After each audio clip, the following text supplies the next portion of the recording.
बिहार की सियासत में एक बार फिर हलचल मच गई है। इस बार तूफान लेकर आए हैं जनसुराज के संयोजक प्रशांत किशोर पीके। उन्होंने विधानसभा के मानसून सत्र की शुरुआत के मौके पर एक के बाद एक ऐसे बयान दिए हैं जिससे बिहार की राजनीति गर्मा गई है। सबसे पहले पीके ने मुख्यमंत्री नीतीश कुमार पर बड़ा दावा ठोकते हुए कहा, यह नीतीश कुमार का विधानसभा में नेता सदन और मुख्यमंत्री के तौर पर आखिरी सत्र है। इस बार के चुनाव के बाद वह मुख्यमंत्री नहीं बनने वाले हैं। ये बयान सुनकर राजनीतिक गलियारों में जैसे बम फट गया हो। क्या वाकई अब नीतीश युग का अंत करीब है? पीके तो पूरे भरोसे के साथ यही कह रहे हैं, लेकिन मामला यहीं रुक जाता तो और बात थी। प्रशांत किशोर ने जेडीयू के ही एक और बड़े नेता उपेंद्र कुशवाहा पर भी तीखा तंज कसा। उन्होंने कहा, अगर उपेंद्र कुशवाहा को नीतीश कुमार के नेतृत्व पर भरोसा नहीं है तो फिर एनडीए में क्यों टिके हुए हैं? अगर दम है तो एनडीए और राज्यसभा की सदस्यता छोड़ दें। इस सीधी चुनौती ने उपेंद्र कुशवाहा को कटघरे में खड़ा कर दिया है।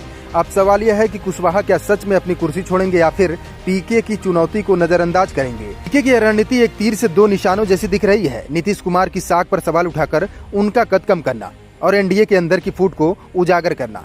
वैसे भी पीके कोई आम नेता नहीं है, वो चुनावी रणनीतिकार रहे हैं और कई बड़े नेताओं को सत्ता दिलवा चुके हैं। अब जब उन्होंने खुद राजनीति में कदम रखा है तो बिहार की राजनीति को झकझोरने से पीछे नहीं हट रहे हैं। जो बात सबसे दिलचस्प है वो है पीके का आत्मविश्वास। वो एकदम स्पष्ट शब्दों में कह रहे हैं कि अगली बार बिहार का सीएम कोई और होगा, नीतीश नहीं। यानी खेल अभी बाकी है। क्या नीतीश वाकई आखिरी पारी खेल रहे हैं? क्या उपेंद्र कुशवाहा अब पीके को चुनौती का जवाब देंगे?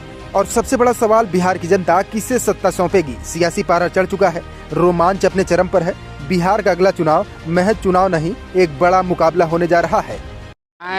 ग्रामीण स्थानीय विधायक को नहीं बुलाया जाने पर अशोक चौधरी और विजय सिन्हा आपस में भिड़ गए। इसमें हम लोग क्या बोले? ये आपस में दो मंत्री भिड़ गए या उलझ गए, इसमें हम लोग क्या बोलेंगे? ये सरकार के अपने चरित्र को दिखाता है। सरकार में जो लोग बैठे हैं उनके चरित्र और संस्कार को बताता है। इसमें हम लोग क्या टीका टिप्पणी करेंगे? बिहार में अपराध जो है चरम सीमा पे है। तो भाई, जब अपराध को नियंत्रित करने के लिए जो पुलिस प्रशासन है वो अपना पूरा समय शराब और बालू माफिया से कमाने में लगाएगा तो अपराध तो बढ़ेगा ही बढ़ेगा। पूरे गांव में जब अगर शराब और बालू का माफिया का राज होगा तो अपराध बढ़ेगा। आपने कहा कि लालू जी के राज को जंगल राज, हम कहते हैं कि कोर्ट ने कहा, ये पूरा बिहार कहता है, हम नहीं कह रहे। आज अगर रुको भाई, आज अगर आज अपराध बढ़ा हुआ, इसका मतलब ये थोड़ी है कि पहले यहाँ राम राज्य था, पहले जंगल राज था, अपराध बीच में थोड़ा नियंत्रण में था, वापस फिर से बढ़ा है। इसलिए बढ़ा है कि बिहार में पुलिस प्रशासन जो है वो अपराधियों को छोड़कर सिर्फ शराब और बालू माफिया के साथ लगा हुआ है। जी, एक बार विधानसभा में कहा जाता है कि बाहुबलियों का गढ़ है, बाहुबलियों का गढ़ है कहा जाता है यहाँ पर एकमा में। हाँ, तो भाई भी हम आज 3 बरस से पैदल चल रहे हैं, बिहार के गांव गए हैं, कोई सुरक्षा लेकर नहीं चलते हैं, एक सिपाही भी लेकर नहीं चलते हैं।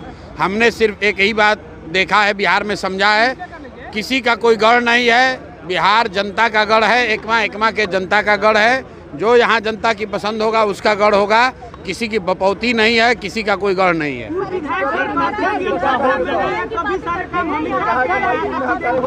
अरे भाई, पूरी विधायक जी यहाँ के कहते हैं कि हम डायरेक्ट काम करवाते हैं, पद पे नहीं है इसके बाद भी।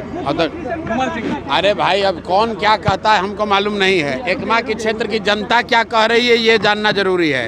एकमा की जनता ने, आप लोग सारे पत्रकार यहाँ थे, आपका कैमरा था, माइक था, हमने पूछा नीतीश कुमार को रखना है कि हटाना है। हमने ये नहीं कहा कि वोट दो कि मत दो, हमने पूछा रखना है कि हटाना है। लोगों ने क्या कहा?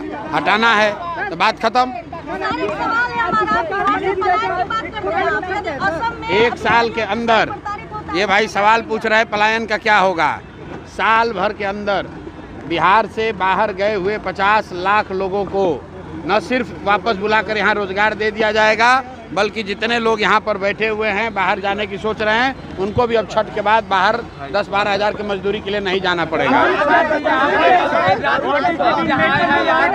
1 किलोमीटर दूर हटिया हुआ है, 1 किलोमीटर दूर यहाँ पे, क्या वहाँ जाएंगे